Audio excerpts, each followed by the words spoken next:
కులం. కులం అనేది వృత్తిని బట్టి వచ్చేది. కమ్మ కులానికి కమ్మ కమ్మ అంటే అమ్మ లాంటి వాళ్ళనే ఆలోచన.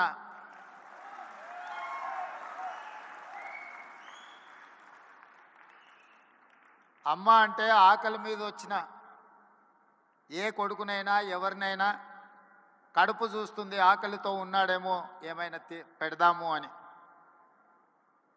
అందుకే కమ్మవారు భూమిని నేలను నమ్ముకొని వ్యవసాయం చేసి మట్టిలో నుంచి బంగారాన్ని తీసే పంటలు పండించి 10 మందికి సాయం చేసే కమ్యూనిటీ కమ్మ కులం.